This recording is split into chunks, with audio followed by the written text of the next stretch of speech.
Hello everyone, welcome to our video.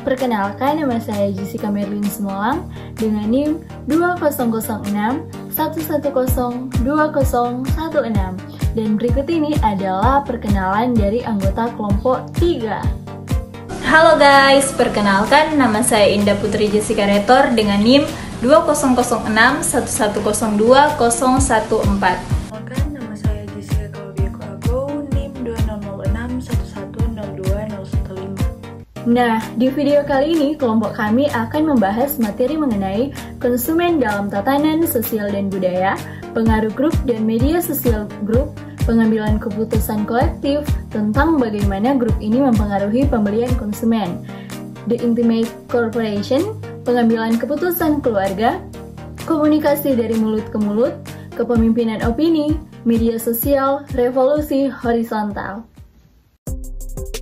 Konsumen dalam tatanan sosial dan budaya. Konsumen menurut Kotler yaitu para konsumen membuat keputusan tidak dalam sebuah tempat yang terisolasi dari lingkungan sekitarnya. Perilaku konsumen dipengaruhi oleh faktor-faktor kebudayaan, sosial, pribadi, dan psikologi. Sebagian besar faktor ini tak terkendalikan oleh pemasar, namun harus diperhitungkan. Faktor tersebut antara lain tatanan kebudayaan. Kebudayaan berpengaruh luas dan mendalam terhadap perilaku pembelian konsumen. Dalam faktor kebudayaan ini terdapat beberapa komponen antara lain yaitu budaya. Budaya merupakan faktor penentu yang paling mendasar dari segi keinginan dan perilaku seseorang karena kebudayaan menyangkut segala aspek kehidupan manusia. Selanjutnya, tatanan sosial. Tatanan sosial merupakan sekelompok orang yang sama-sama mempertimbangkan secara dekat bersamaan dalam status atau penghargaan komunitas yang secara terus-menerus bersosialisasi di antara mereka sendiri, baik secara formal dan informal. Tingkah laku konsumen juga dipengaruhi oleh faktor-faktor sosial seperti kelompok referensi, keluarga, serta peran dan status sosial konsumen. Kelompok referensi memiliki pengaruh langsung atau pengaruh tidak langsung pada sikap konsumen dan perilaku seseorang. Pengaruh grup dan media sosial grup. Pengaruh kelompok merupakan faktor sosial dalam perilaku konsumen. Kelompok referensi ialah sekelompok orang yang dianggap memiliki pengaruh evaluasi, aspirasi, bahkan perilaku terhadap orang lain secara langsung ataupun tidak langsung, dan dianggap sebagai pembanding bagi seseorang dalam membentuk nilai dan sikap umum atau khusus atau pedoman khusus bagi perilaku konsumen. Satu dari 3 cara pengaruh kelompok adalah pengaruh utilitarian atau normatif. Pengaruh kelompok referensi dapat diekspresikan melalui tekanan untuk tunduk pada norma kelompok. Hal itu lazim mengacu pada pengaruh normatif. Pada era globalisasi saat ini, perkembangan teknologi semakin maju dan pesat. Salah satu bentuk kemajuan teknologi yang saat ini paling banyak digunakan oleh masyarakat dengan memanfaatkan jaringan internet adalah media sosial. Media sosial memegang peran penting dalam proses pembuatan keputusan oleh konsumen. Pencarian informasi dan kemudahan penggunaan media sosial merupakan tahap terpenting untuk pengambilan keputusan dalam berbelanja di media sosial.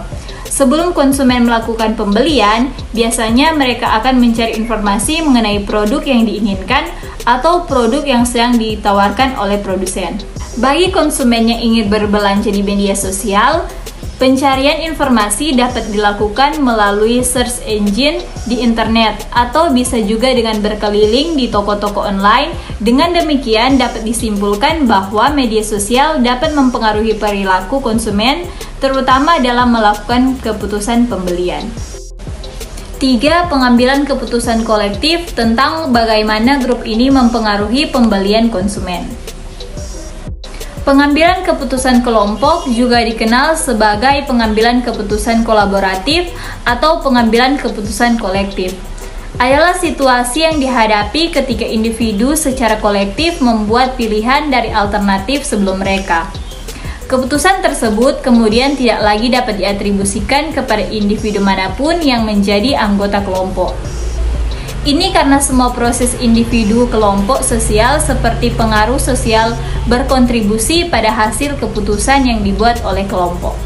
Dalam hal ini, kelompok acuan menjadi salah satu pertimbangan konsumen dalam mengambil keputusan pembelian suatu produk. Hal ini dilakukan oleh konsumen karena kelompok acuan mempunyai hubungan yang dekat dan lebih sering berinteraksi dengan konsumen. Menurut Kotler, kelompok acuan merupakan seseorang yang memiliki pengaruh secara langsung atau tatap muka atau tidak langsung terhadap sikap atau perilaku seseorang. Selanjutnya, di Intimate Corporation, yang di dalamnya termasuk pengambilan keputusan keluarga, komunikasi dari mulut ke mulut, kepemimpinan opini, media sosial, revolusi horizontal. Kita masuk di poin yang pertama, pengambilan keputusan keluarga. Nah, menurut Peter dan Olson, terdapat peran dalam pengambilan keputusan keluarga, yaitu inisiator, yaitu seorang anggota keluarga yang memiliki ide atau gagasan untuk membeli atau mengkonsumsi suatu produk. Nah, pemberi pengaruh atau influence memberi informasi bagi anggota keluarga lainnya tentang suatu produk atau jasa. Pengambilan keputusan memiliki suatu keputusan untuk menentukan apakah suatu produk atau jasa akan dibeli atau tidak. Nah, dalam pengambilan keputusan keluarga ini, terdapat hal yang menjadi perhatian, yaitu perbedaan kelas produk dan hubungannya dengan pengambilan keputusan keluarga, struktur peran suami atau istri, dan faktor penentu pengambilan keputusan tersebut. Beberapa studi mengidentifikasikan model pengambilan keputusan produk oleh sebuah keluarga, yaitu yang pertama, istri lebih dominan dalam pengambilan keputusan. Yang kedua, suami dominan dalam mengambil keputusan. Yang ketiga, keputusan otonomi atau tanpa bergantung satu sama lain. Yang keempat, keputusan bersama. Yang pertama, komunikasi dari mulut ke mulut. Komunikasi dari mulut ke mulut atau word of mouth communication adalah tindakan konsumen memberikan informasi kepada konsumen lain dari seseorang kepada orang lain antara pribadi, non-komersial baik merek, produk maupun jasa. Komunikasi dari mulut ke mulut merupakan bagian dari bauran komunikasi pemasaran yang sangat berpengaruh di dalam keputusan konsumen dalam menggunakan produk atau jasa. Menurut Lipioadi, komunikasi dari mulut ke mulut merupakan suatu bentuk promosi yang berupa rekomendasi dari mulut ke mulut tentang kebaikan dalam suatu produk. Sehingga dapat disimpulkan bahwa komunikasi dari mulut ke mulut merupakan komunikasi yang dilakukan oleh konsumen yang telah melakukan pembelian dan menceritakan pengalamannya tentang produk atau jasa tersebut kepada orang lain, sehingga secara tidak langsung konsumen tersebut telah melakukan promosi yang dapat menarik minat konsumen lain yang mendengarkan pembicaraan tersebut. Terdapat beberapa hal yang digunakan untuk mengukur keberhasilan dari komunikasi dari mulut ke mulut. Indikator komunikasi dari mulut ke mulut antara lain: yang pertama, membicarakan. Membicarakan merupakan kemauan dari seseorang untuk membicarakan hal-hal positif tentang kualitas produk kepada orang lain. Konsumen berharap mendapatkan kepuasan yang maksimal dan memiliki bahan menarik untuk dibicarakan dengan orang. Yang kedua, merekomendasikan. Seorang konsumen menginginkan produk yang bisa memuaskan dan memiliki keunggulan dibandingkan dengan orang lain, sehingga bisa direkomendasikan kepada orang lain. Yang ketiga, mendorong. Dorongan terhadap teman atau relasi untuk melakukan transaksi atas produk dan jasa.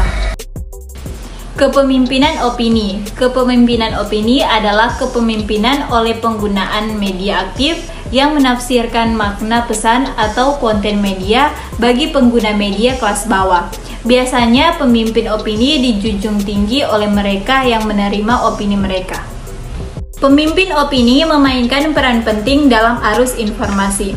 Karena kita cenderung mencari nasihat dari orang lain di lingkungan sosial, informasi dari media massa tidak langsung mengalir ke khalayak sasaran, tetapi melalui proses mediasi di mana orang-orang berpengaruh mencerna informasi dan menyebarkannya ke publik. Selanjutnya kita masuk dalam media sosial dan revolusi horizontal. Peran media sosial menjadi alat koordinasi gerakan yang sangat murah, mudah dan efektif. Dengan blog, Facebook, Twitter, dan sebagainya adalah anggota gerakan yang akan begitu mudah dan efektif dalam menggalang massa. Kami mengambil contoh di Mesir. Nah, di sana menyebarkan isu gerakan dan bahkan membakar semangat massa. Dan revolusi politik digerakkan oleh kekuatan horizontal, di mana media sosial menjadi enablernya. Tradisi yang telah berlangsung ratusan atau puluhan tahun ini adalah seorang pemimpin diktator ditumbangkan calon diktator lainnya. Dalam revolusi horizontal, kalau dalam konteks marketing, konten yang disebarkan melalui WOM dan kemudian dikembangbiakan di dalam komunitas adalah brand atau pesan-pesan pemasaran. Itulah video dari kelompok kami, dan semoga kita semua bisa mengerti dan memahami dengan materi yang sudah kami jelaskan tadi. Dan sampai jumpa di video selanjutnya. Bye-bye!